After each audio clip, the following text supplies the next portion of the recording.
No, thank you very much about this brief introduction here. Yes.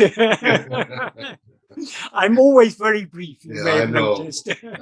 No, actually, it's perfect and really good actually in this situation because it's one big great whole now. Yes, because this So is the beauty about Bhagavan's teachings. All are so coherent. They're all neatly connected together. yeah, And it's all so logical and reasonable. yes, yes. Bhagavan doesn't ask us to do something. He explains why we should do it and what will happen when we do it. Yeah, What will be the result. Yes. And it's Well, all let's see if so clear. That's true. Thank you, Michael. May I add, Michael, when I listen to you, for example, when I'm not going to participate in some meeting, I mean, asking you questions, I think I understand everything. I know everything. I mean, I know all these connections already. I mean, intellectually, yes, I know. But when now, for example, when you had this introduction, now I realize very well that I have so many questions. We just talked because we talked today. I'll have to translate a little bit also here. Okay. Because we talked this earlier today that I don't have so much questions. I don't really have any questions and all these things. But now, of course, now things, somehow open up and things arise in mind. Yes. Hello, and thank you, Michael, for the talk. My question is, what's the meaning of Guru Bhakti, and is it also mental activity? Mä käännän tämän tässä ennen kuin... Wait a minute, Michael. Markus kysyy, mikä on Guru Bhaktin merkitys tai mitä se tarkoittaa, mikä sen rooli tässä on. Okay, Michael. Bhakti means love. Bhakti tarkoittaa rakkautta. Guru Bhakti means love for Guru. Ja tietysti Guru Bhakti tarkoittaa rakkautta Gurua kohtaan. So is love a mental activity? Joten onko rakkaus mentaalista toimintaa? But love from one thing to another thing is an activity. Jonkun rakkaus jotain kohdetta kohtaan on aktiviteetti. So it depends what we understand by the meaning of the word guru and how we express our love for the guru. Tietysti nyt riippuu siitä, mitä täällä tarkoitetaan tällä gurun rakkaudella tai rakkaudella guruun ja mitä se käsittää. That is for us, guru has appeared in the form of Bhagavan. Eli tässä meidän tapauksessamme tämä guru on tullut Bhagavanin, Ramanan Bhagavanin muodossa. But Bhagavan taught us that the real form of guru is only that which is shining in the heart as I. Bhagavan opetti meitä, että todellinen guru on tämä meissä oleva minä. The guru appears outside in human form only to tell us to turn within. Eli ulkoinen guru on olemassa vain kertoaksemme meille, että meidän todellinen guru on sydämessä sisällämme. So when guru tells us that the real form of guru is what is shining in our heart as I, and tells us to turn within. Eli jos ulkoinen guru kertoo meille, että todellinen guru on meissä oleva minä. What is the best way of expressing our love for guru? Mikä olisi paras tapa ilmaista rakkautemme gurua kohtaan tässä tapauksessa? We should do what he says. On tietysti tehdä se, mitä guru käskee meidän tehdä. We should turn within and lovingly attend to I. Meidän pitäisi kääntyä sisäänpäin ja rakkaudella keskittyä tähän itseen. Knowing that I is the true form of guru. Tietäen, että tämä minä on gurun todellinen muoto. So if we understand Guru Bhakti in this way, expressing our love for Bhagavan is just being self-attentive. Eli jos tällä tavoin ymmärrämme gurun rakkauden gurua kohtaan, kiinnittäisimme huomioon tähän itseen, Bhagavan. In that case, it is not a mental activity. Siinä mielessä ei oikeastaan ole enää mentaalinen aktiviteetti. But there are other ways of expressing our love for Guru, less perfect ways. They may involve activity by body, speech and mind.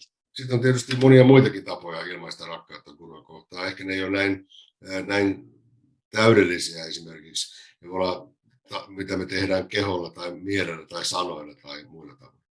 But even when we express our love for the outer form of Guru through body, speech, and mind, I mean, for example, now we are talking about Bhagavan's teachings.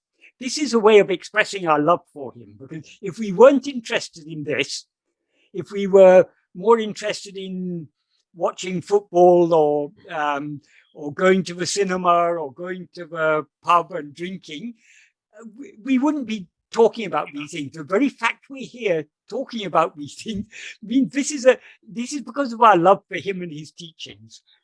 Tässä Michael sanoi, että on tietenkin muitakin tapoja osoittaa rakkautta tosiaan gurua kohtaan.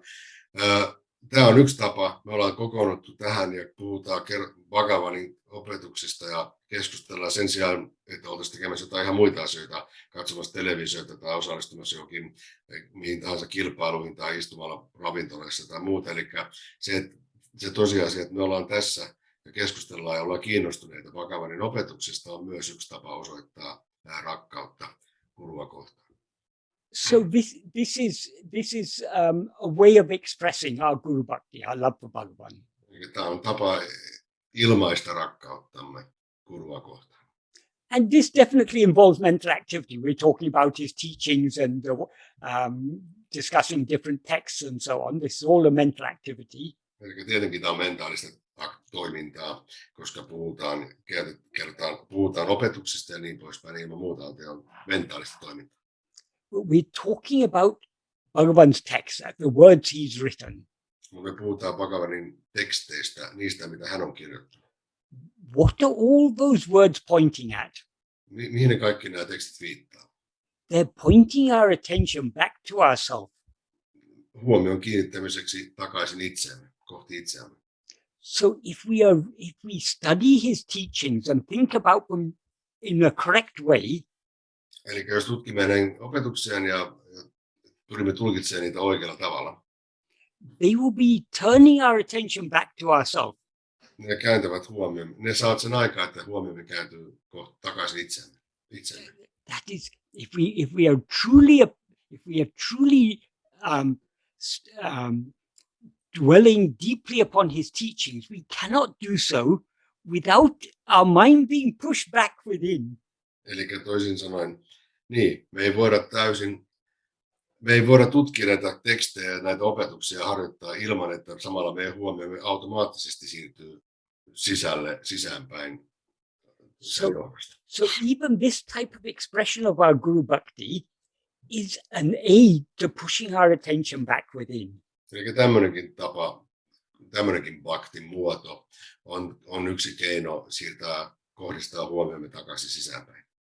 That is because our Vishaya vasanas are so strong.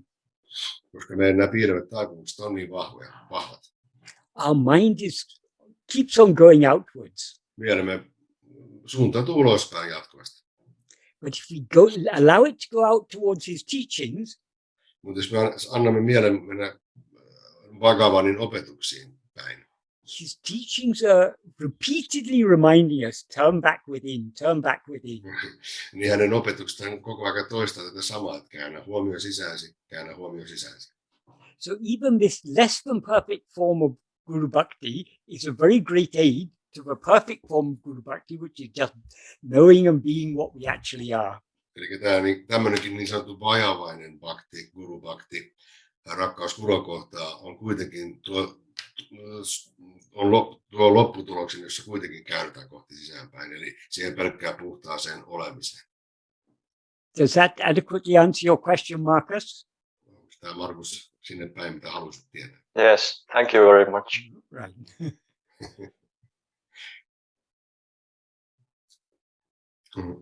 Oh, wait a minute, there's a... okay. Stacy had. I was thinking, I don't know if it's a question or not, but maybe I'll point it out here. I was wondering, because at the moment it's the dreamer's dream, even this, what's now going on, it's a dream. And even though knowing it or not, that it's a dream, it still is a dream, and it doesn't free you from the dream in that sense, of course. It's an important maybe recognition. But I was thinking, even though there's this example of the story of the lion and the elephant, where the elephant dreams about the lion and wakes up because of that, but still it is a sort of mystery, I have to say, at least to me, what wakes us up in the end, because there's examples of people who struggle in this life at least, and they don't seem to wake. The dream is so powerful, the vasanas are so powerful, and it's not easy. Then we have examples like Tinnai Swami, who was a professor or lecturer in a university, or I don't know, of course I don't know his life that well, but anyway, as an idea, he seemed to just hear one word from Bhagavan, summa iru, or don't, or stay, or something like this, and that changed his whole life afterwards. He just, it was over, that dream for him in that sense, like this. Of course, we can understand that there was effort in previous lives and all this, but it's more, to me, it seems more like a ripe apple falling from a tree. Exactly. That there's no rational way of actually knowing what and when will happen. An analogy that is often given, in a lotus pond, there are so many lotus buds, but each day only 1 or 2 lotuses will blossom. But though other lotuses don't blossom today, each one of them is taking in the light of the sun and maturing. And its day will come. Yeah, I'll translate this before I forget. By the way. Kysyin tästä esimerkistä, tai mulle tuli mieleen kysymys, että kun tämä on niin unta kaikkia, unennäkijä, riitä, että unennäkijä, eli ego herää, ja tämä kaikki päättyy, niin kuin uni yleensäkin unien kanssa käy. Ja tämä valvetila, puhutaan tässä opetuksesta tai mitä tahansa, niin se on osa sitä unta, kaikki mitä tässä nyt tapahtuu ja koetaan. Mutta sitten kysyin Michaelilta, tai yleensä totesin, että mikä sitten herättää meidät tästä unesta oikeasti. Että se on aika mystinen asia, vähän niin kuin kypsä omena tippuisi puusta. Jotkut ihmiset tuntuu taistelemaan koko elämänsä ajan eikä herää ikään kuin. Ja sitten on esimerkkejä näistä heräämisistä, jossa joku on vaan kuullut kerran jonkun Bhagavanin lauseen tai jonkun ohjeen ja saman tien niin pysähtyy kaikki siihen. Tai jatkuu, eihän sitä koskaan tiedä, mitä keho tekee. Mutta joka tapauksessa tämmöinen ego on niin kuin hävinnyt aivan hetkessä. Ja Michael tuossa sanoi, että se on vähän niin kuin esimerkki näistä lootuskukista, että päivässä aina vaan aukeaa 1 tai 2 lootuskukkaa, vaikka se sama aurinko ruokkii niitä kaikkia, mutta sillä välillä kaikki nämä lootuskukat, mitkä ei ole auenneet, kuitenkin saavat sitä samaa aurinkoa, että enemmän tai myöhemmin nekin aukeavat.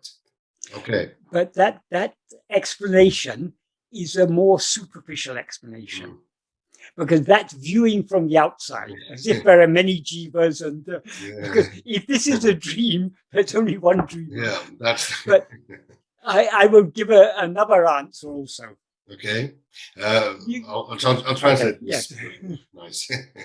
Michael kertoi tuossa, että tavallaan tämäkin on vaan tämmöinen vähän pintapuolinen esimerkki näistä lootuskukista siinä mielessä, että olisi niin kuin ikään kuin monia unennäkijöitä, jotka sitten herää, koska todellisuudessa, niin kuin tuossa vähän vahingossa mainitsinkin, niin riittää, että tämä ego, minä herää, niin ei ole mitään muita, jotka siinä unessa heräävät, niin kuin unennäössä tapahtuu. Okay, Michael. You say that it's waking up is a mystery, but an even greater mystery, how do we, the ever unsleeping Brahman, seem to have slept the sleep of Ajnana? Yes, that's true. Yes, if like in there's only one, there's only Brahman, but even that's unnecessary to say, because does Brahman have to say that? The mind is so incapable of. Whatever we say, it's already wrong. There's a purpose behind what I say. Yeah. This is a great mystery, how we have ever fallen asleep. Yes. So how can we find out how we have fallen asleep? To find out, have we ever fallen asleep, who we are? Yes, only by investigating ourselves. Yeah. If we look at ourselves, then we will see we have never fallen asleep. That's more mystery. That is what is metaphorically called waking up. We can never wake up because we've never fallen asleep. Yeah, that's the only answer. We seem to have fallen asleep. Mm. That's why Bhagavan said, moksha, only if there's bondage there can be moksha. Yes. But the ultimate state is beyond bandha mukti, beyond bondage and liberation, because the liberation is true only from a view of ego who's in bondage. Yes, I'll translate this. Tosiaan tässä on se mysteerin päälle, että ei niinkään se, että miten herätään unessa, vaan se, että ollaanko yleensä koskaan unta nähtykään, jos todellisuus on Brahman, meidän todellinen itsemme, eli ainut tapa löytää tähän vastaus on tutkia, keitä olemme, ja huomata, että mitään unta ei itse asiassa koskaan ollutkaan, eli tätä egoa, joka näkee unta, niin itse asiassa ei koskaan ollut olemassakaan, eikä siten myöskään unta. Ja tämä on tietysti tämä paradoksi, tämmöinen tavallaan kaiken kieltävä. Se tuntuu, että se kieltää kaiken jo olemassa olevan, tai mitä nyt koetaan. Mutta toisaalta, jos ego ei koskaan ollut olemassa, niin ei myöskään ole mitään unta koskaan olemassa. Että tässä on niin kuin vielä suurempi mysteeri on tämä. Ja sen takia Bhagavan sanoi, että jos on ego, joka on sidoksissa, niin näyttää olevan myös vapautus siitä, tämmöinen mukti. Mutta jos ei ole egoa, niin ei ole myöskään mitään vapautusta, koska ei ole ketään tai mitään, mikä vapautuisi. Yes. And another thing that's important to remember in this context is that Yussi is never going to attain mukti. Yes. Michael is never going to attain mukti. Yeah, that's miserable but true. No, it's not miserable. Do you want to have Yussi with you even after attaining mukti? I don't want Yussi to have anything anymore. So. You want to be free of Yussi. Exactly. That's not only only thing. will Yussi not attain liberation, that ego which is aware of itself as I am Yussi, that will not attain liberation. That is why Yussi will not attain liberation, because Yussi is the name of a person. Mm. A person is a body, a mind, 5 sheaths. Mm. All those 5 sheaths are jada. What is aware of itself as I am Yussi, that is ego. Mm. So that is the problem. But this ego can never attain mukti because ego is a false awareness. Mm. The awareness I am Yussi, that is ego. When you know what you actually are, ego is completely eradicated, and what you always were will remain as it always was. Nothing ever changes. Mm. That's why Bhagavan said, there is nothing new to be attained. Mm. The problem is, something has come newly, we want to get rid of that. If we get rid of ego, then things will be as they always are. Yeah, it's getting rid of the headache, which isn't natural in the first place. Yeah, exactly. I'll translate a bit. Joten tässä on tosiaan tuli esille tämä, että nythän on kysymys siitä, että tämä ego, minä kuvittelen olevansa Jussi tai Michael tai kuka tahansa. Ja tämä Jussi ei tietenkään koskaan tule oivaltamaan tai vapautumaan tai oivaltamaan tai tulemaan itse oivaltaneeksi tai muuta, koska tämä Jussi on vain egon ottama niin kuin muoto ja hahmo. Eli niin kuin tuossa aikaisemmin puhuttiin ihan alussa, aika alkuvaiheessa tänään, että tämä ego muodostuu siitä 2 elementistä, siitä mikä on tietoista, eli meidän tietoisuutemme, se minä olen, tietoisuus, oleminen, ja sitten toisaalta tiedottomasta, eli kehosta. Ja nämä 2 muodostaa sen solmun kohdan, ja siinä solmukohta on ikään kuin se ego. Ego itsessään ei omaa muotoa eikä tietoisuutta itsessään, jos sitä tarkkaan tutkii. Ja tässä tapauksessa tosiaan Michael sanoi hauskasti, että Jussi, niin kuin Michael tai kuka muukaan ei koskaan tule siinä mielessä oivaltamaan itseään tai vapautumaan, koska tämä Jussi, minä olen Jussi, on jo lähtökohtaisesti väärä tai ei todellinen. Yes. On the other hand, maybe even ego is natural. I mean, what can be unnatural in what, actually? Because when ego disappears, we understand that there was no ego, there was no this unnatural headache. There was nothing. Extra. Everything is like as always. Yes. But the ultimate truth is there never was any ego. Yes. But some people with a superficial understanding of Bhagavan teaching say, oh, there's no ego, so there's no problem. I can do whatever I like. What is that I that wants to do Yeah, whatever it ego. likes? It's only ego. Yes, and So- it's- So we cannot deny the semi-existence of ego so long as we're aware of anything other than ourselves. Because anything other than ourselves exists only in the view of ego. yes, so long as we are aware of something other than ourselves, and so long as we think it is important that which is something other than ourselves.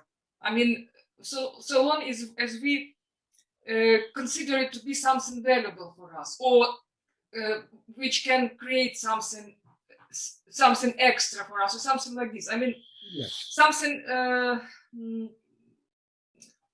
Well, as long as we give some importance to such things. Yes, Because, yes. But- because mhm. It's inevitable. Once we take ourselves to be a person, once we take ourselves to be this body, these things do seem important. Yes, It's, but we, it's yeah. important to us, but tonight we have a good sleep, but tomorrow we wake up and we've got food and we're not homeless, and all these things, they are, we can't deny all these things seem very important to us so long as we mistake ourselves to be the body. And so long as we are aware of ourselves as this body, this is an unsatisfactory state. That is dissatisfaction is Yes, the very and nature of ego, which is why we're always going seeking things. I mean, those who has already got rid of ego. I mean, for those people, everything. There is no people who get rid of ego. Yes, no more. Ego has to dissolve. Yes, When oh. ego dissolves, all people dissolve along with it. How Ego do is you not- call them? Don't call them. Don't call Don't call them. It is not the person's ego, it's No. ego's person. Yeah, That is, ego is one who says, I am this person. that's a good point, by the way. Other way around, not Yes, ego's yes. person. Yeah, but people often say, oh, my ego is this or that.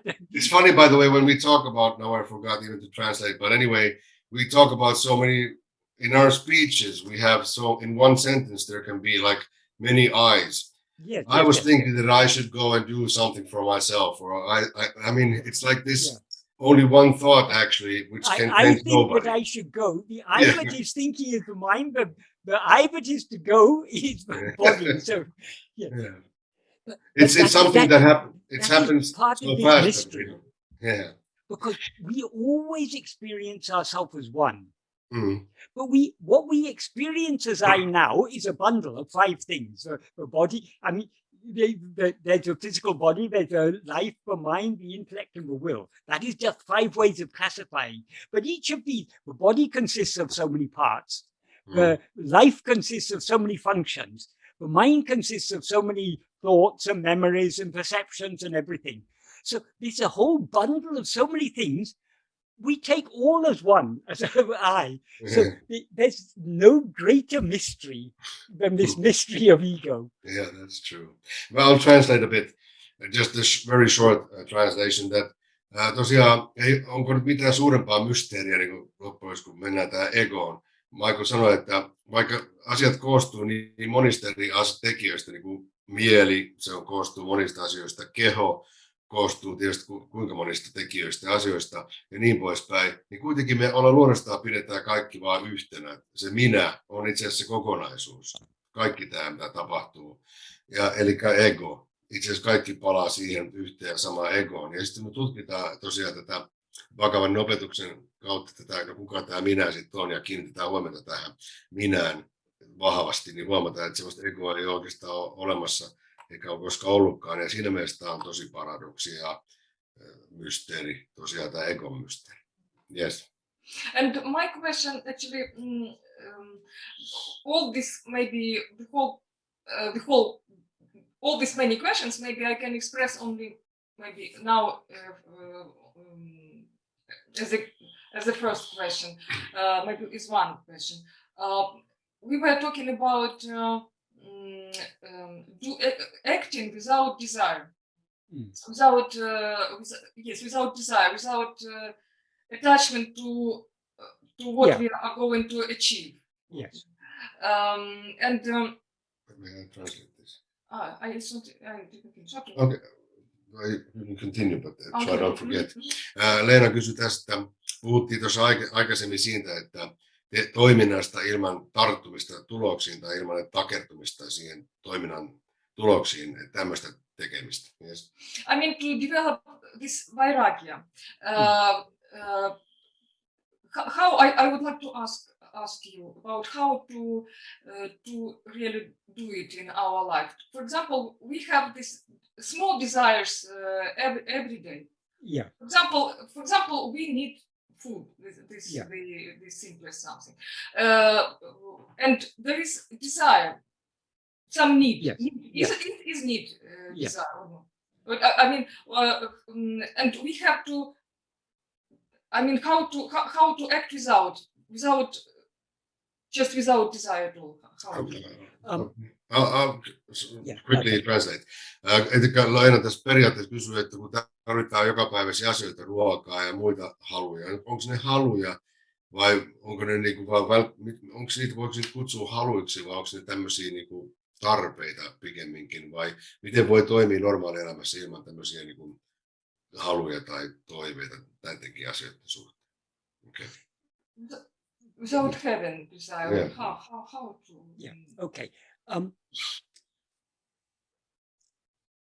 So long as we allow our attention to go away from ourselves, we are acting under the sway of our vishaya vasanas. And some of those vasanas, we may say are good vasanas or bad vasanas. Do you want to translate? Yes.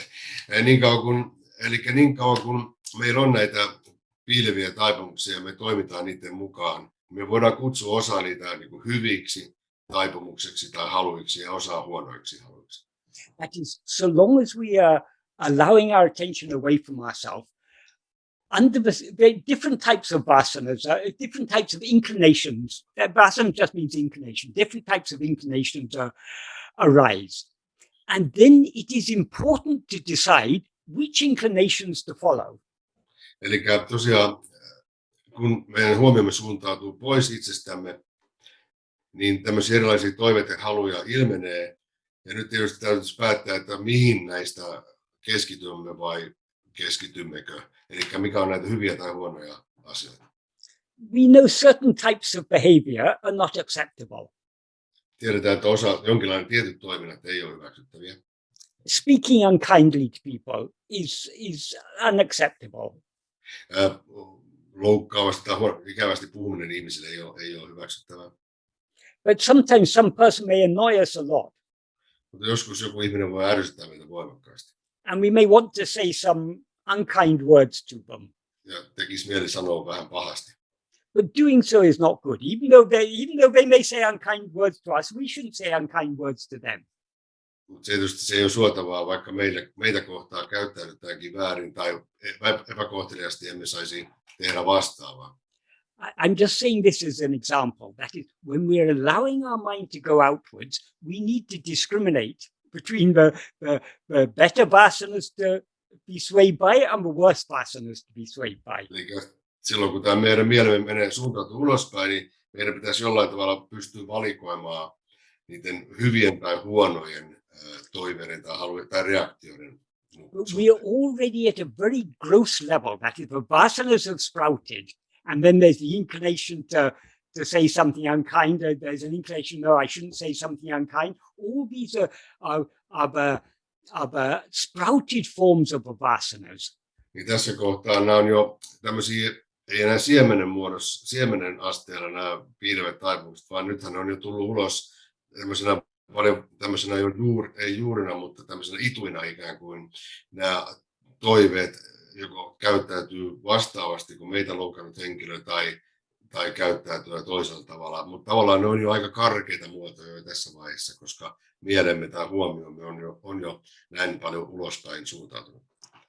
But if we are really serious about getting rid of the vasanas, or at least weakening the vasanas, it has to be done at the as Bhagavan says, as they arise. At that point, if we catch them, that is much more effective than waiting till they've fully sprouted and then trying to avoid being swayed by them. Eli tässä on tietysti tämä just, mistä aiemmin joku aika sitten puhuttiin, eli tässä kohtaa pitäisi pystyä, tietenkin emme pysty siihen useinkaan, mutta siinä kohtaa, kun tämä reaktio jo alkaa nousta, niin siinä kohtaa jo pitäisi katkoa tämä piirivä taipumus reagoida, koska muussa tapauksessa ne vaan menee sitten yhä suuremmaksi ja sitten se on entistä, niin kuin tiedetään jokainen kokemuksesta, että kun sitten jo päästään sen valloilleen sen ilmauksen, niin se on jo sitten jo paljon suurempi ja hankalampi hallittava kuin jos se olisi pystytty tekemään ihan sen syntyvaiheessa jo. So when we are being self-attentive, it doesn't matter what vasanas arise. Eli jos ollaan tällä tavoin mahdollisimman paljon kiinnitetty huomioon itseemme, niin se ei sillä ole mitään merkitystä, kuinka paljon näitä piileviä taipumuksia nousee. We don't have to worry about whether it's a relatively good vasana or a relatively bad vasana. Ei tarvitse välittää siitä, onko se hyvä tai huono taipumus. All Vishaya vasanas are bad. Koska ne on kaikki yhtä huonoja. So what are we to do? We are just to cling to self-attentiveness. Eli meidän tulee sitten toisin sanoen vaan kiinnittää huomiomme tähän itseen. When we cling to self-attentiveness, we are not allowing ourselves to be swayed by our Vishaya vasanas.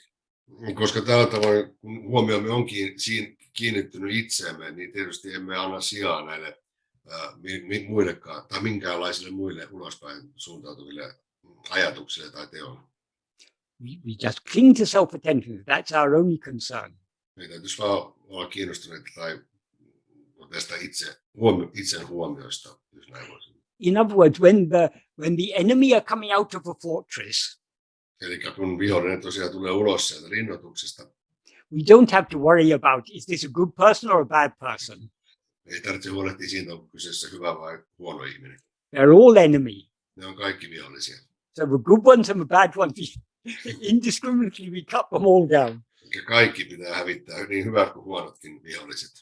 And we do so by clinging to self-attentiveness. Ja tietysti se tapahtuu sillä, että kiinnitämme huomiota tähän omaa itseemme. So it's only when we've allowed our mind to rise and come out and act under the sway of vasanas, then it's important which are good vasanas, which are bad vasanas. Eli siinä vaiheessa tietysti, kun on jo päästänyt valloille ikään kuin tai suvannut huomioon näille ulospäin suuntautumille taipumuksille tai reaktioille, niin sitten siinä vaiheessa on tietysti vielä mahdollisuus päättää, että miten reagoiko hyvin vai huonosti asioihin.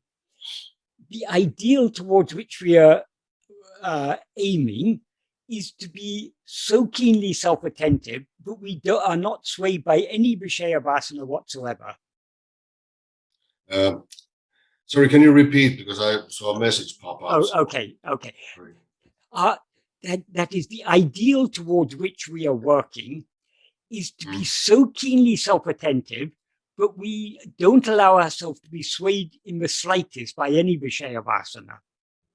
Eli tietysti tämä ihanne tässä meidän harjoituksessa on se, että ollaan niin voimakkaasti kiinnitetään huomiota itseemme, että mitkään näistä piilevistäkään taipumuksista tai pyrkimyksistä ei vie meidän huomiota pois itsestämme. But because in order to remain like that, we need very great bhakti and vairāgya. Mutta tietysti jotta tähän pystytään yleensä, niin vaaditaan todella paljon tätä vairāgyaa ja bhaktia, eli rakkautta ja tätä ei-kiintymättömyyttä. And to cultivate that bhakti and vairāgya, we need to work hard at this practice of self-investigation. Tietysti tämä vaatii kovaa työtä tällä polulla. So most of us don't yet have that bhakti and vairāgya. Sufficient. We don't have sufficient. We've got a little, because otherwise we wouldn't be even inclined to follow this path. Ja tietenkin suurimmalla osalla meistä ei tietenkään ole vielä tarpeeksi tätä vairāgyaa ja bhaktia, mutta toisaalta on jo jonkun verran, koska olemme tässä tällä polulla ja kiinnostuneet ennen kaikkea tästä polusta ja opeista.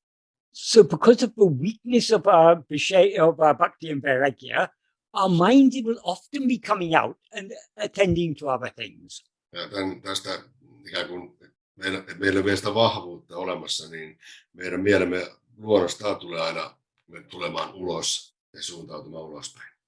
As soon as our attention moves away from ourselves towards anything else, we are already under the sway of our Vishaya vasanas. Eli oikeastaan heti kun huomiomme kiinnittyy mihinkään ulospäin suuntautuvaan, niin me ollaan jo tavallaan näiden piilevien taipumuksien niin kuin, ei nyt armoilla, mutta johdateltavina ainakin. So we need to try to reduce the extent to which we are swayed by them. Eli tavallaan täytyy pyrkiä vähentämään sitä niiden vetovoimaa, sanotaan näin, näiden piilevien taipumuksia ja vetovoimaa viedä huomiomme ulospäin, niin pikkuhiljaa vähentää niiden vetovoimaa tai viehätysvoimaa.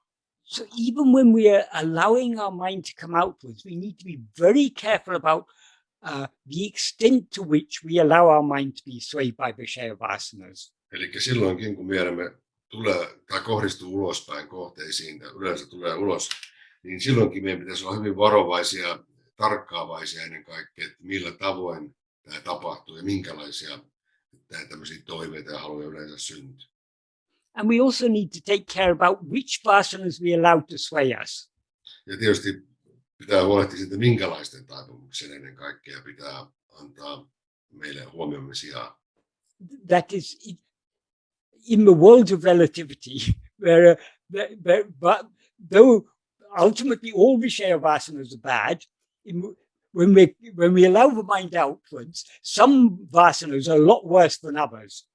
Niin tässä suhteellisuuden maailmassa tietysti periaatteessa kaikki nämä piilevät taipumukset on huonoja, mutta tässä meidän maailmassamme on tietysti suuria eroja hyvillä ja huonoilla teoilla ja taipumuksilla tietysti. That is in the 19th paragraph of Nāṉ Ār, Bhagavan talks about subha and asubha vasanas. Tuossa 19.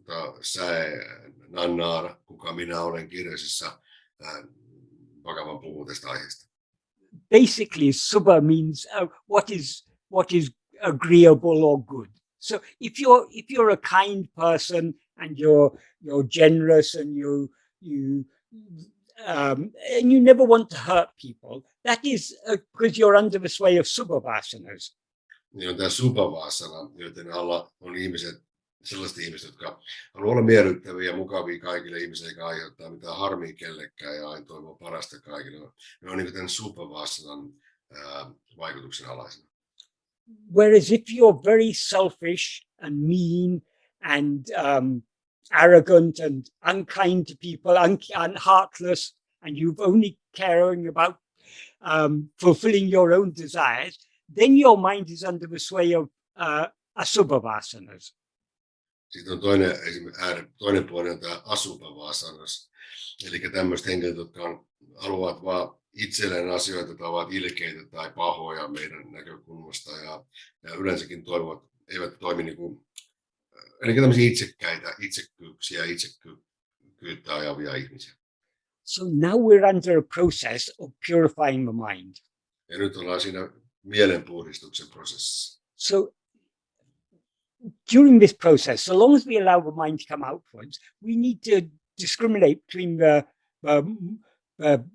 more harmful and the less harmful vasanas. Me on tavallaan tehtävä tätä valintaa tässä koko aikana, että niin kauan kun meillä nyt on näitä piilviä taipumuksia tulee esille, meillä on ikään kuin valittava kaiken aikaa näiden hyvien tai huonojen taipumuksien välillä. So if at all we allow ourselves to be swayed by vasanas, it's better to be swayed by the less harmful ones than the more harmful ones. Tietysti on parempi sitten tulla johdatelluksi näiden vähemmän harmia tuottavien taipumuksien, kun olla niiden, ei nyt armoilla, mutta niiden johdateltavina ennemmin kuin näiden huonojen. So we do need to discriminate. Joten tämmöistä on tehtävä valintoja ja diskriminoida näiden välillä.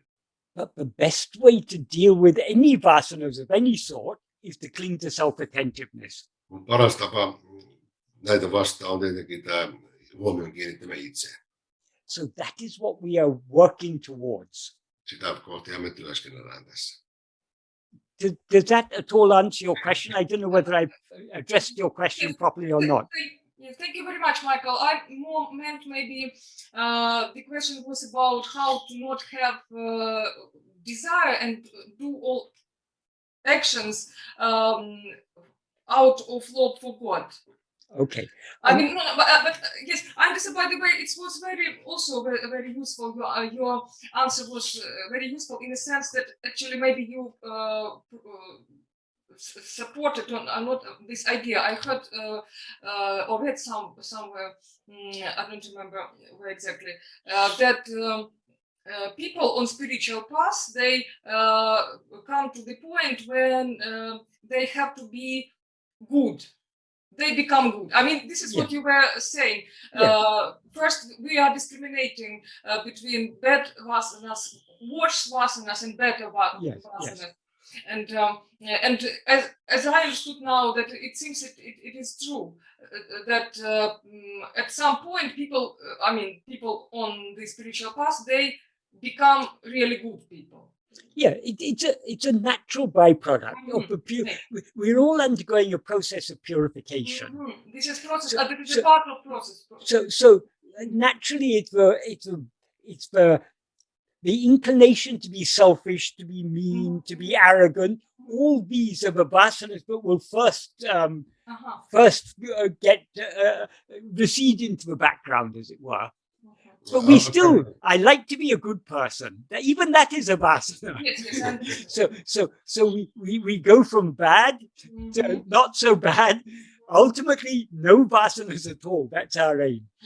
I'll translate a bit here. So, eli tässä on tosiaan tässä on kyse hyvin lyhyesti käännettynä, että Leena tuossa vielä kysyy enemmän että näistä taipumuksista ja että onko periaatteessa kyse siitä, että tullaan paremmiksi ihmisiksi. Ja Michael tietysti sanoi, että toki näistä karkeammista niin sanotusta huonoista ominaisuuksista tälläkin henkisellä polulla tietenkin ne karsiutuu, ne kaikkein karkeimmat elementit pois ja tulee ikään kuin paremmaksi ihmiseksi, mutta toisaalta halu tulla paremmaksi ihmiseksi on myös kyllä toive ja halu, että siinä mielessä kaikista on lopulta luovuttava, mutta tietenkin tämmöinen kaikkein karkeimmat epämiellyttävät piirteet varmasti karsiutuvat tässä matkan varrella. Okay? Regarding your question about nishkarmiya karma, Bhagavan has said, an Atmajnani alone can be a good karma yogi. Ja sen jälkeen Bhagavan sanoi, että Atma-vichara, eli tämmöinen itse oivaltunut itse asiassa itsessä oleva voi ainoastaan olla hyvä karma yogi myös samalla. So what should we understand from that? Mitä meidän pitäisi tästä ymmärtää? That is, so long as ego survives, it will have vishaya vasanas. Eli niin kauan kuin ego on olemassa, sillä tulee olemaan näitä piileviä taipumuksia. So to a greater or lesser extent, our actions will be influenced by our vasanas. Eli joka tapauksessa enemmässä tai vähemmässä määrin nämä meidän toiminnat tulee olemaan saavat vaikutelmia näistä piilevistä taipumuksista. So we cannot be entirely desireless. Eli emme voi olla täysin haluttomia tai ilman toiveita. But by cultivating love, that's why Bhagavan, often people just talk about nishkarmiya karma, but Bhagavan emphasized kartana karkam, that is nishkarmiya karma done for God, implying done for the love of God. Eli tämän takia Bhagavan usein korosti tätä tekoja, mitä tehdään rakkaudesta Jumalaan ilman mitään pyyteitä. The more we cultivate love for God, the more our actions will be motivated by that love, rather than motivated by a desire for what we can get back from that action. Eli sitä enemmän tietysti meidän rakkautemme Jumalaa kohtaan kasvaa ja enemmän meidän teot sen myötä kasvavat epäitsekkeiksi. But it's all very relative. Mutta se on tämä hyvin suhteellista. So long as we still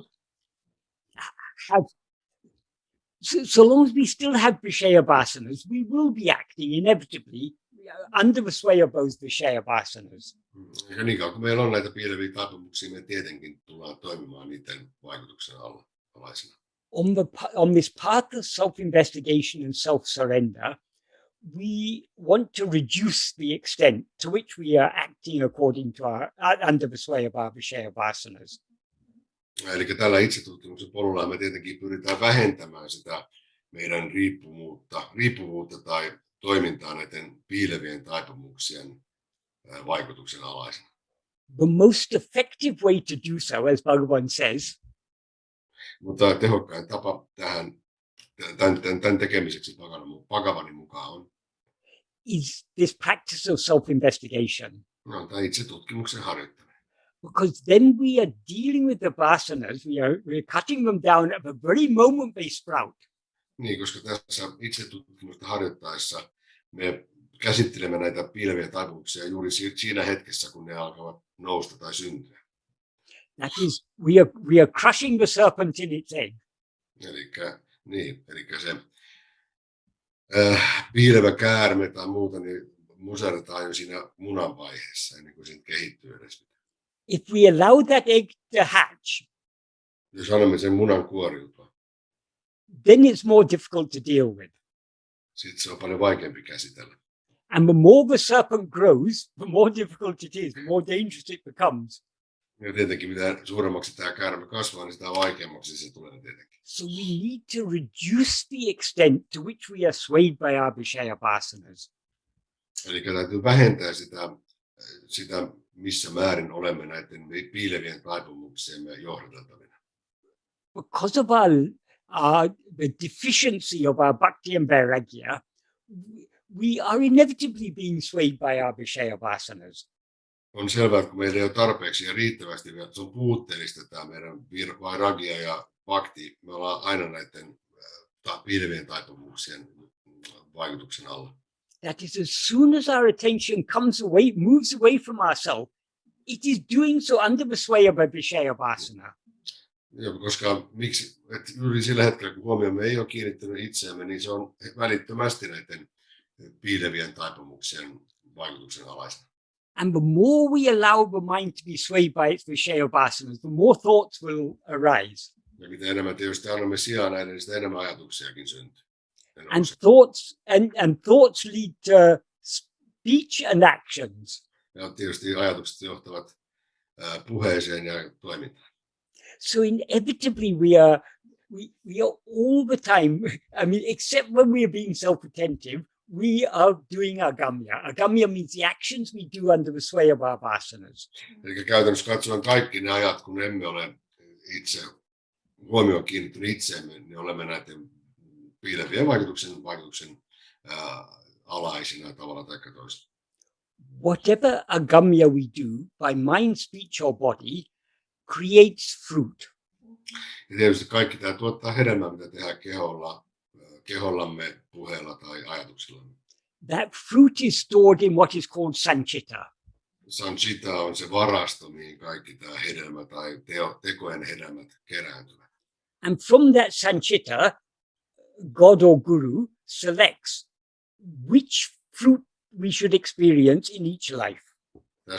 Tästä varastosta Jumala tai Guru valitsee meille sopivammat eväät tähän elämään.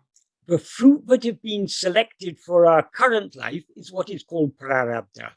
Ja tietysti prarabdaksi, eli kohtaloksi kutsutaan niitä hedelmiä, jotka on valittu juuri tätä elämää. But God has a vast pile of fruit to choose from. Mutta Jumalalla on valtava iso varasto hedelmiä, joista valita. Because as a general rule, in each life, we are doing far more agamya when we are experiencing the fruit of our past actions. Niin, koska todellisuudessa jokaisessa elämässä me luodaan uutta karmaa paljon enemmän kuin itse asiassa vanhaa hävitetään. Because as I say, as soon as we allow our attention to go away from ourselves, we are acting under the sway of our vishaya vasanas. So the vast majority of the thoughts and words and physical actions we do are under the sway of our vishaya vasanas. Eli toisin sanoen suurin osa kaikista meidän ajatuksista, sanoista, teostamme on näiden piilevien taipumuksien. Bhagavan has said, according to our prarabdha, God will make us act. Niin, Bhagavan sanoi, että meidän kohtalomme mukaan Jumala saa meidät toimimaan. He says that in the first sentence of the note he wrote for his mother. Hän kirjoitti näin muuten äidilleen kirjeessä, jonka hän kirjoitti ennen kuin lähti kotoaan äidille. many people misunderstand what Bhagavan is saying there. Monet ihmiset tulkitsevat tämän väärin tämän lauseen. Many people jump to a conclusion. Oh, Bhagavan has said all our actions are actions we're made to do by God. Niin monet tulkitsevat tälle, että kaikki meidän tekomme on niitä tekoja, mitä Jumala haluaa meidän tekemään. Bhagavan didn't say all our actions. Bhagavan ei sano, että kaikki meidän tekomme. He said, in accordance with our prarabdha, will be made to act. Bhagavan sanoi, että sen perusteella, mikä meidän kohtalomme on, me tulemme toimimaan. That is, in order for us to experience our prarabdha, which is the fruit of past actions, there are certain actions we need to do now. Niin, eli jotta me voimme kokea ne hedelmät, mitä tässä tämän elämän aikana on koettava, meidän on tietysti tehtävä ne tietyt teot, jotka johtaa näihin tuloksiin. If it is your prarabdha to eat a tasty meal this evening, Ja sanotaan vaikka, että jos kohtalonnasi on syödä maukas ateria tänä iltana, you have to do some action for that. jotain toimintaa tarvitaan sen eteen. You may have to cook the food, Täytyy varmaan valmistaa itse ruoka, or you may go out to a restaurant to eat, tai sitten mennä ulos ravintolaan syömään. or you may order a takeaway, Tai sitten take away, toinen vaihtoehto. and whether you cook it or order it or eat it in a restaurant, you have to put it in your mouth. Joka tapauksessa täytyy sitten pistää suuhun, niin syödä se ruoka, tehtiin se kotona tai oltiin ravintolassa syömään. So since it's your prarabdha to enjoy a tasty meal today, Koska sun kohtalonasi on syödä maukas ateria tänään, you have to do whatever actions are necessary for that.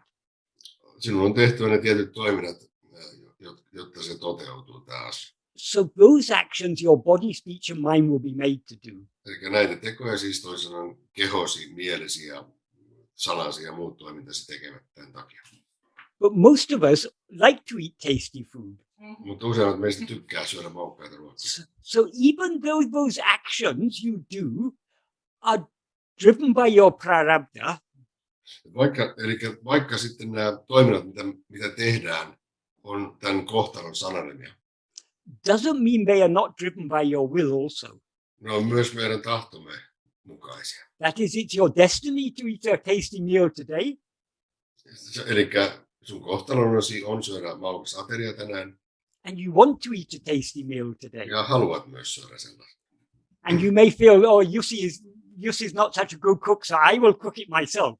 Hei. Voit ajatella, että Jussi ei Or ole maybe hyvä. the other way around. I don't know. I'm not passing any Talk about that judgment. later. The other way around is nice. By the way, Okay. Michael, thank you very much. I don't like it. Yes. Eli jos ajatellaan, että Leena ajatteli, että minä en ole niin hyvä kokkaama kuin hän. But the point I'm making is those actions that we are meant to do according to prarabdha, in the vast majority of cases, they are also driven by our vasanas. Joo, eli siis kuitenkin ajatus on se tässä, että mitä tahansa meidän on tarkoitus tehdä, niin myös tämä meidän halu ja toimintaamme liittyy tähän meidän omiin haluihimme tehdä se tietty asia. So long as we allow our attention to move away from ourselves towards other things, Eli niin kauan kun annamme huomioon mennä suuntautua muihin asioihin, we can say the vast majority of the actions we do, we are doing under the sway of our vasanas. voidaan sanoa, että suurin osa kaikista toiminnastamme, mitä tehdään, on näiden tiettyjen toiveiden ja halujen alaisia. Whether or not they're also driven by God in accordance with prarabdha is irrelevant. On ne sitten Jumalan tahdon mukaisia tai ei, niin tavallaan ne on kuitenkin tämän kohtalon sanelemia asioita. If they are driven by God in accordance with prarabdha, Jos ne on Jumalan tahdon mukaisia ja meidän kohtalomme mukaisia, it will seem to us, I wanted to eat a tasty meal, I made effort to eat a tasty meal, so I was able to eat a tasty meal. niin se meistä vaikuttaa siltä, että halusin syödä maukkaan aterian, halusin tehdä sellaisen ja sitten vielä kaikiseksi söin sellaisen malkkanaaterin. So it seems to us that the actions we do produce immediate results. Niin se näyttää siltä, että se toiminta, mikä me teimme, toi sen halutun tuloksen. But it could not have produced that result if it hadn't been your prarabdha. Mutta tämä lopputulos ei olisi ollut mahdollinen, ellei se olisi ollut meidän kohtalomme. You can desire to eat a tasty meal, Voit haluta syödä maukkaan aterian and you can make effort to eat a tasty meal. ja voit pyrkiä sen tekemiseksi. But if it's not your destiny to have a tasty meal, Jos ei se ole sun kohtalosi, just at a crucial moment, the phone will ring. juuri ratkaisevalla hetkellä puhelin soi. You'll go and answer the phone, Vastaat and you forget about the food on the stove. ja unohdat ruoan liedelle. And by the time you go there, it's all burned. Ja kun pääset takaisin paikalle, se on palannut. So whatever actions we do under the sway of our Vishaya vasanas cannot change it cannot enable us to experience anything that we are not destined to experience. Sekä mitkään nämä toiveet halut ei kuitenkaan mahdollista sitä, että kokisimme jotakin sellaista, mikä ei ole meidän kohtalomme kokea.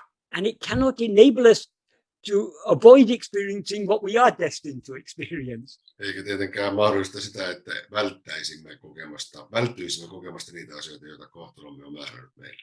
So the actions we do under the sway of our vasanas doesn't change our prarabdha in the slightest. Eli mitkään toiminnat, mitä teemme tässä meidän kohtalomme suhteen, ei vaikuta lopputulokseen millään lailla. So supposing you were able to cling to self-attentiveness so firmly that you never allow your attention to go away from yourself. Jos oletetaan, että olet niin keskittynyt itseesi, että huomioisi on niin kiinnittänyt itseesi, että et koskaan päästäisi sitä menemään ulospäin muihin asioihin. Your mind, speech and body will still be made to do those actions that are necessary for you to experience prarabdha. Niin siitä huolimatta keho ja mieli ja puheesi jatkaisivat niitä tekoja, mitkä olisi sen tarkoitus tehdä. But you will hardly be aware of that at all because you're clinging so firmly to self-attentiveness. Mutta itse et varmaan edes huomaisi asiaa, koska olet niin kiinnittänyt huomiosi itseesi. Neither the actions nor the experience will touch you. Ei itse kokemukset eikä lopputulokset tai mitkään muut toiminnat vaikuta sinuun siinä tapauksessa. But of course, most of us are not clinging to self-attentiveness so firmly. So our vasanas we are acting under the sway of our vasanas. And so, but whatever we do under the sway of our vasanas doesn't change what we are destined to experience. Joo, mutta useimmat meistä nyt tuskin on siinä tilanteessa, että emme olisi, tai että olisimme vapaat näistä piilevistä taipumuksista siinä määrin, että se tosiaan johdattaa meidät kyllä aina näihin tekemisiin ja olemme riippuvaisia niistä. In verse 19 of Uḷḷadu Nāṛpadu, Bhagavan says, the dispute as to which prevails, fate or will, is only for those who do not have discrimination of the root of fate and will. Eli tämmöinen ajatus on myös olemassa, että jos ei ole tarpeeksi tämmöistä, mikä on kohtalon sanelemaa tai mikä on oman tahdon sanelemaa, niin se tämmöinen niin kuin, pitää olla tämmöistä tietynlaista niin kuin,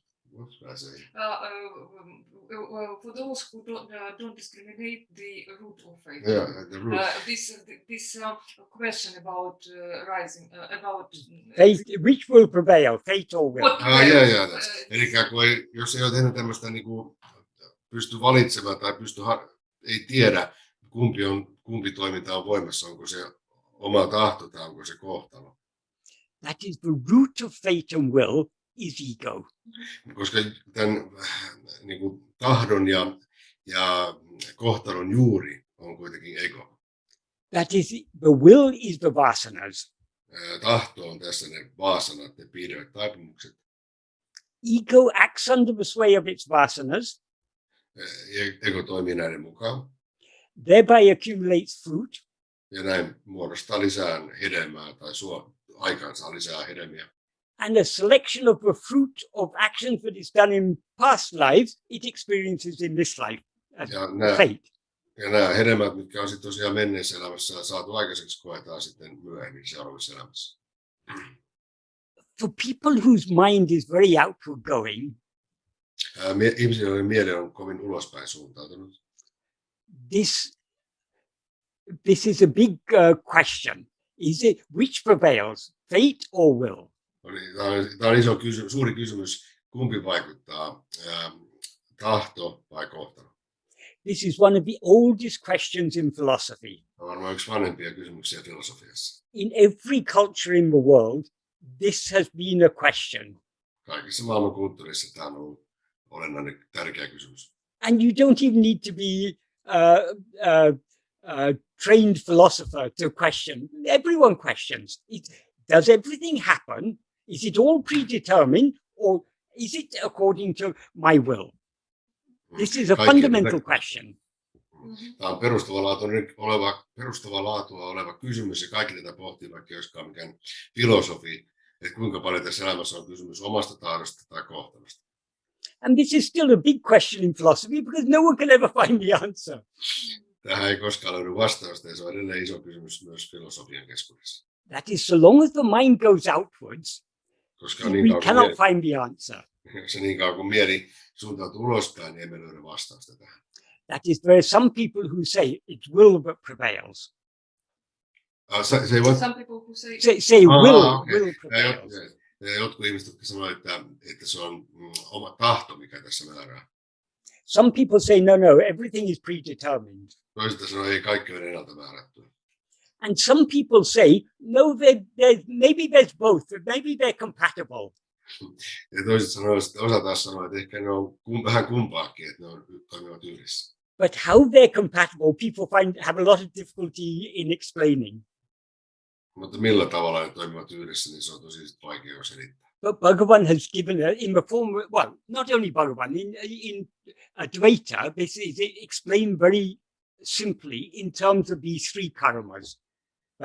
Agamya, Vasanchita, and Prarabdha. That explains it all. Eli Bhagavan ja Advaita Vedantassa on tämä asia kyllä selitetty aika selkeästi. Why Bhagavan says this dispute is only for those who do not have discrimination of the root is, if our mind is very outward going, it's very difficult to understand this clearly. The more our mind goes within, investigating who am I, the clearer these things will become. Eli tässä on se, että pitäisi olla kykyä erottaa näitä asioita toisistaan, mikä on kohtalon sanomaa, mikä on oman tahdon mukaista. Ja tietysti tämä huomion kiinnittäminen itseen auttaa tässä asiassa ja on keino sen selvittämiseksi. That is, the more we go within, the more we will understand the working of vasanas. Eli mitä syvemmälle ja enemmän mennään sisimpäämme, sitä enemmän tämä vasanoiden toimintamalli selviää meille. And the more we will see that as long as we allow the mind outwards, we are acting under the sway of our vasanas. Eli niin kauan kun, siis siitä selviää se, että niin kauan kun sallimme mielemme mennä ulospäin, niin kauan me toimimme näiden piilevien taipumuksien. So it will be very clear to us that we as ego, we are the root of both will and fate. Eli me egon muodossa ollaan se juuri kysymys tästä sekä tahdon että kohtalon. And why Bhagavan says this dispute, I mean, by implication, Bhagavan doesn't say it there, but by implication, he says this dispute, when he says it's only for those who lack discrimination, he means there is no conflict between the two, is what Bhagavan is implying there. Se, mitä Bhagavan sanoo, että näille ihmisille, joilla ei ole tämmöistä kykyä erotella, mikä on kohtalon tai kohtalon sanomaa tai tahdon sanomaa, niin they don't have what? There's no conflict between the two. Eli itse asiassa Bhagavan sanoo, että näiden kahden välillä itse asiassa ei ole mitään konfliktia tai ongelmaa keskenään. That will be also clear to us the more we investigate ourselves, the clearer that will become. Ja tämäkin asia selviää meille sitä mukaan, mitä syvemmin kiinnitämme huomioon itsemme, niitä But vastaan. we can explain very simply why there is no conflict. Voimme selittää hyvin yksinkertaisesti, miksi siinä ei ole mitään ristiriitaa. Yes. That is, will and fate are two separate domains. Koska tahto ja kohtalo on kaksi eri asiaa. Each prevails in its own domain, Jokaisella kummallakin on oma niin kuin alueensa. and neither can encroach into the domain of the other. Eikä kumpikaan pysty vaikuttamaan toisen puolelle. So what is the domain of fate? No mikä on sitten tämä kohtaloalue? Whatever we are to experience in this lifetime, that is in the domain of fate. Eli kaikki, mikä meidän on tarkoitus kokea tässä elämässä, on sen kohtalon alue. That we cannot change at all. Sitä me ei voida muuttaa millään lailla. We can want to change it. Sitä voi haluta muuttaa, We can try to change it, sitä voi yrittää muuttaa, but we cannot change it. mutta emme voi muuttaa sitä. So the will cannot intrude into the domain of fate. Eli tämä tahdon alue ei voi puuttua tai vaikuttaa tähän kohtalon puolelle. Likewise, fate cannot intrude into the domain of will. Eikä tietysti kohtalo voi vaikuttaa tänne tahdon alueeseen. Why? Miksi? Because will is what we want. Koska tahto on se, mitä me haluamme. That is, the seed is the vasanas, but in the grosser form, we can say what we want is our will. Joo, eli se, mitä haluamme, on tosiaan tämä siemen muodossa asteella oleva pyyteet tai halut. Just like our will cannot change what we are destined to experience, Aivan samoin kuin tämä meidän tahtomme ei voi muuttaa sitä, mikä meidän on määrä kokea. what we are destined to experience cannot change what we want to experience. Tämä, mikä meidän on tarkoitus kokea, niin ei voi vaikuttaa siihen, mitä me haluamme kokea. It may not be my destiny to eat a tasty meal today, Voi olla, että kohtaloni ei ole syödä maukasta ateriaa tänään, but that doesn't stop me wanting to eat a tasty meal. mutta se ei estä minua haluamasta syödä sellaista. It doesn't stop me trying to acquire a tasty meal. Yrittämästä haluta syödä sellainen. So there is absolutely no conflict between fate and will, because they each have their own domain. Joten ei ole mitään ristiriitaa näiden kahden välillä, kummallakin on ovat omalla alueellaan. This is such a simple thing, Tämä on niin yksinkertainen asia, but people get into so much confusion about it. mutta ihmiset yleensä saavat siitä hirveän monimutkaisen But aikaan. they get into confusion, as Bhagavan said, only because they lack that discrimination about the root of fate and will. Niin, koska tästä puuttuu tämä tämmöinen valinta tai arviointi näiden kahden eri asian välillä. The Ja more niiden we juuren. the more we investigate ourselves, the more clearly we will understand the nature of ego and the nature of its vasanas, the nature of its will. Eli mitä enemmän tutkimme itseämme, sitä enemmän ymmärrämme tämän näiden piilevien taipumuksien luonteen ja tämän tahdon kysymyksen. So then this will be very, very clear to us. Silloin tämä selkenee meille hyvin helposti. But for people who don't go deep enough in this practice, they will often be asking, but how do I know which action is fate and which action is will? So many irrelevant questions they ask. Niin, eli jos tätä ei tarkemmin tutki, niin on aina tämmöinen hämmennys, että no, kuinka paljon tätä asiaa nyt on niin kuin oman tahdon alaista ja kuinka paljon se on kohtalon sanelemaa. Why are such questions irrelevant? Miksi ne on tarpeettomia kysymyksiä? The actions that you are made to do according to destiny, you cannot avoid doing. Ne toiminnat, jotka on kohtalon sanellut sinun tehtäväksi, et voi välttää niitä kuitenkin. So we need not worry about those actions. Joten niistä teoista ei kannata välittää. So we should just take it, but by default, whatever actions I do are according to my vasanas, because we are constantly acting under the sway of our vasanas. Almost that is the very movement of our mind away from ourselves is under the sway of our vasanas. Tämä on niin kuin defaulttina asetelmana lähtökohtana, että pääsääntöisesti kaikki meidän tekomme johtuu ja tapahtuvat näiden piilevien taipumuksien, toiveiden ja halujen mukaan. So long as we are aware, I am thinking, I am talking, I am doing, that actions of mind, speech and body. So long as we're aware of these actions, niin kauan kun me ollaan tietoisia näistä eri toiminnoista, mitä keho tekee, mieli tekee, puhe tekee. We are aware of these actions because our attention has gone away from ourselves. Me huomioidaan nämä, koska meidän huomiomme, tai tiedostamme nämä, koska huomiomme on suuntautunut ulospäin näihin. Our attention has gone away from ourselves under the sway of our vishaya vasanas. Huomiomme on siirtynyt pois itsestämme näiden piilevien taipumuksien So johdattamana. whatever actions we're doing by mind, speech or body, we're doing under the sway of our vishaya vasanas. Eli mikä tahansa toiminta me tehdään kehona tai mielenä tai puheen ajatuksena, me tehdään näiden omien mieltymyksiemme alaisena. So what is the solution? Eli no mikä sitten on ratkaisuna? Bhagavan has one solution for every problem. Attend to yourself. Eli tutki itseäsi.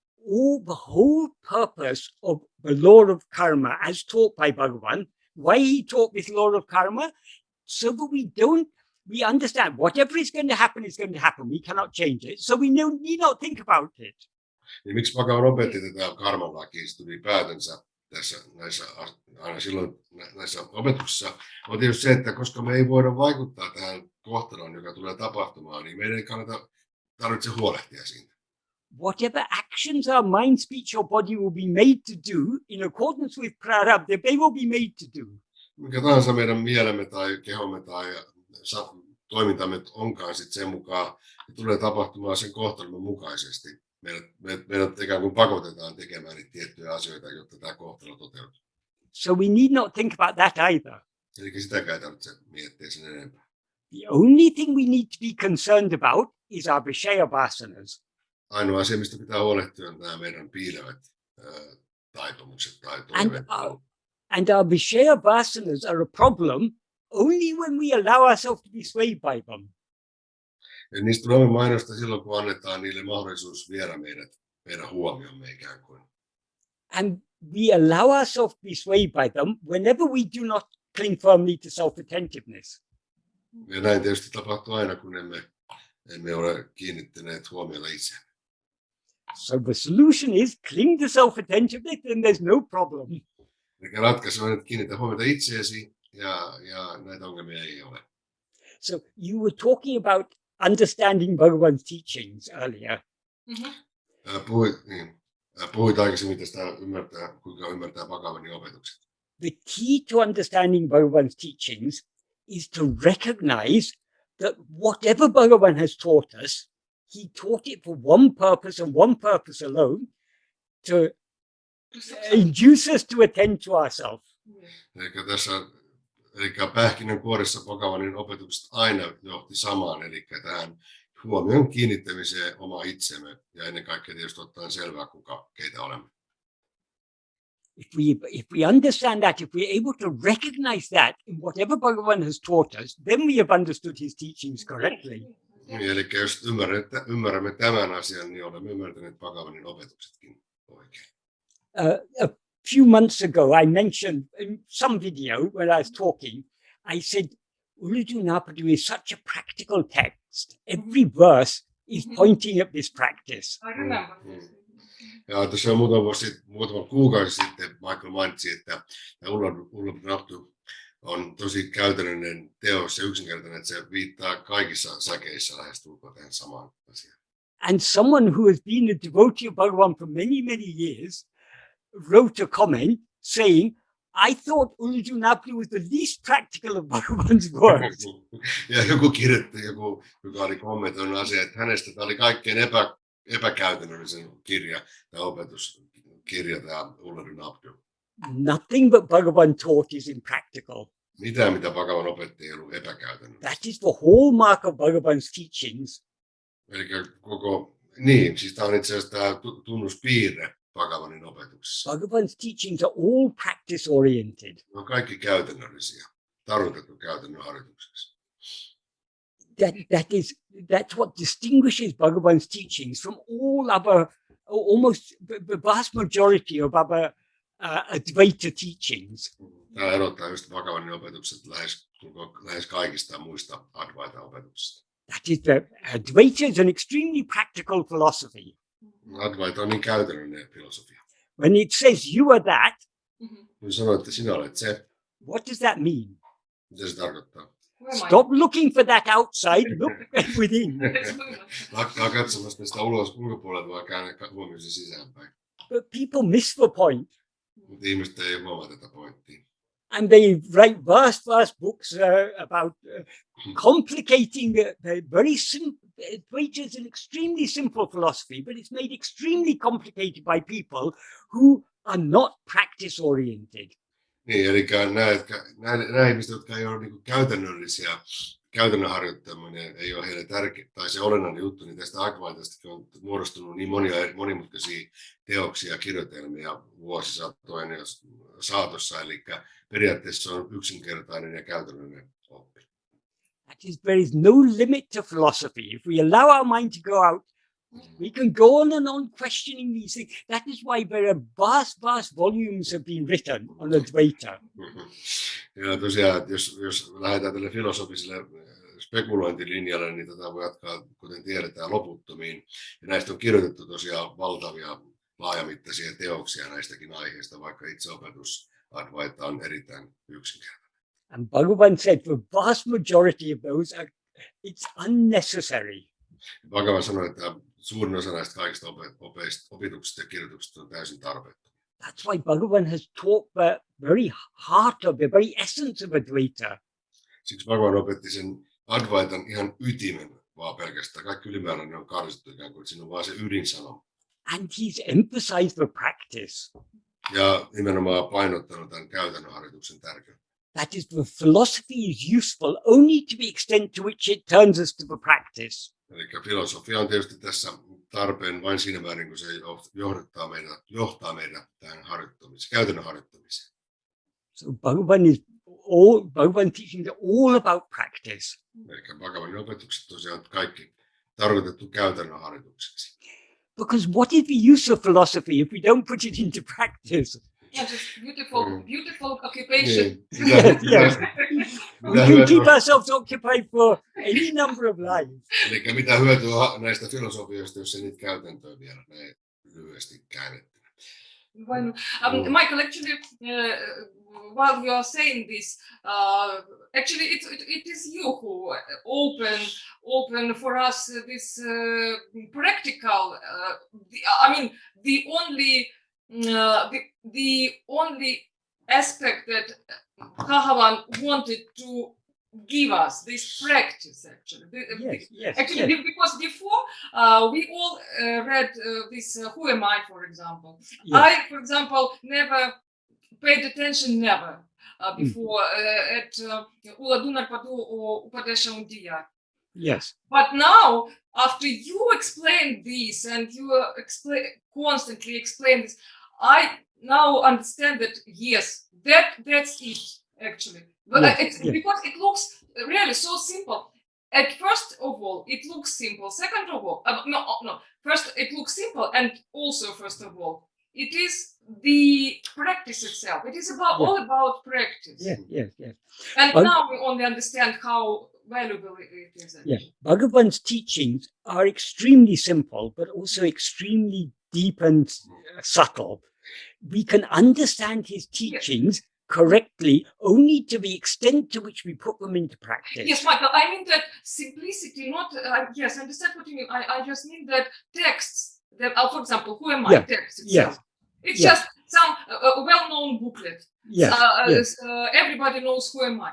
But who understood it this well, that it is such a deep text. It is such a deep text. Yes. But most of these other books are not well known, even like Uڵḷadu Nāṛpadu. Nobody has. It's not a bestseller if you ask people. No.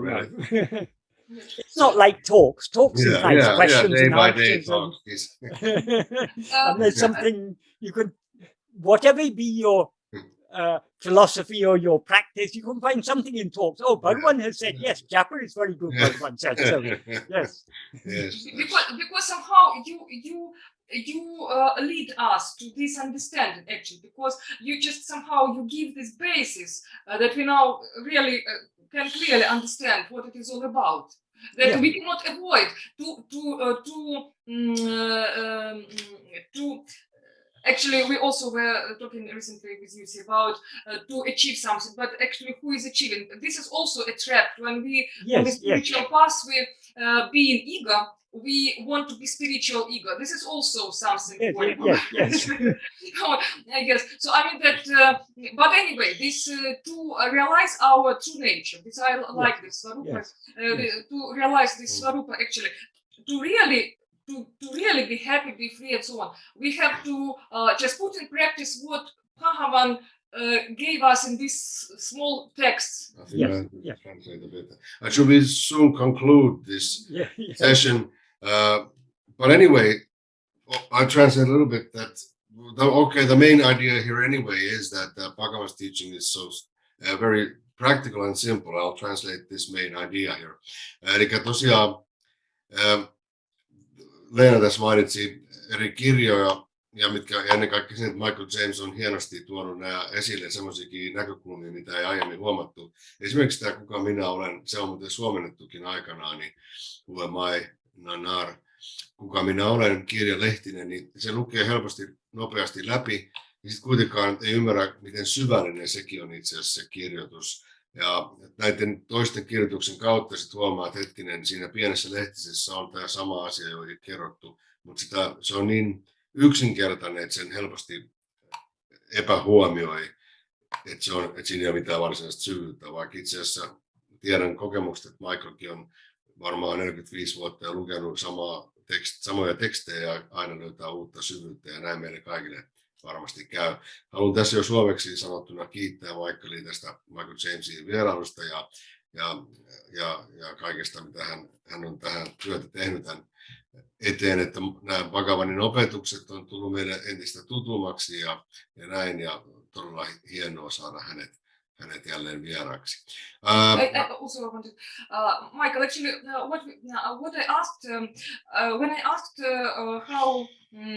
how we have to not forget about desires, our own desires, and leave all fruits of our actions for God. I mean,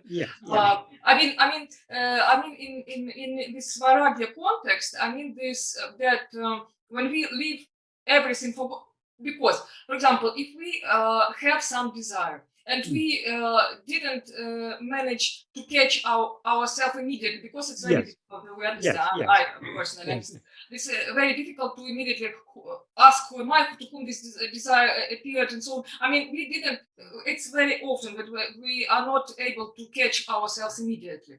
But at least, I mean, since you mentioned today this, that all results belong to God, it's not our results. So to just, when we give it all these fruits to God, then we, at least in this way, we somehow develop this vairāgya. Yes. Oh, that is why Bhagavan says, doing this, even though it's imperfect, doing nishkarmiya karma for the love of God purifies the mind. Purifies the mind means it weakens the vishaya vasanas. That is, we are replacing our desire for other things with love for God. That is purifying the mind. That is vairāgya. That is the purification. That is the love we cultivate for God is bhakti. The weakening of our desires for other things is vairāgya. Yes. So the whole spiritual path is about bhakti and vairāgya. Yes, that is why I wanted to hear today your introduction about.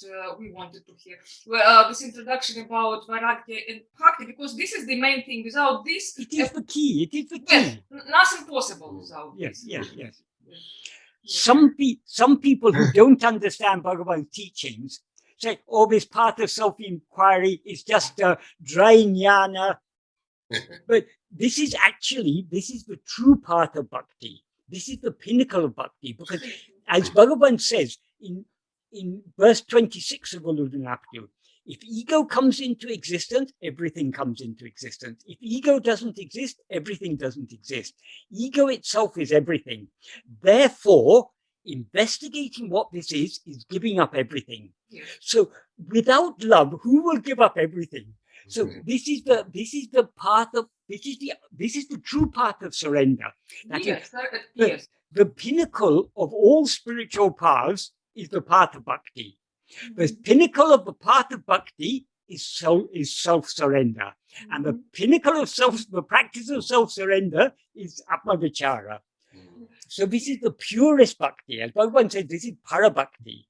Yes, and what I also meant by giving all fruits to God, also this is a way to surrender. Yes, Also. yes, exactly. It means Yes. surrender also. So surrender begins with surrendering our will, at least little by little. We are reducing our likes and dislikes and accepting whatever happens. Not my will, your will. Whatever you will, that is happiness for me. Bhagavan says, Ninishtam, in verse 2 of Aruṇācala Padigam, Ninishtam enishtam, your will is my will. Imbadaku, that is happiness for me. So we are satisfied in accepting whatever happens according to his will. That is sufficient for us. That satisfies us. Yes, and as we learn how I haven't translated anything, but yes, a couple of words. As we live more and more for God, I mean that we just somehow develop this firmness. I mean to stay. Yes. By practice, Bhagavan says in the 6th paragraph of Nāṇ Ār, by practicing and practicing in this way, the strength of the mind to abide in its source increases. right. Well, I think we can conclude. This was a nice ending anyway, because I think this ended where it began, from this vairāgya and bhakti, and in a way we concluded now quite nicely. Bhakti is the beginning, the middle, and the end.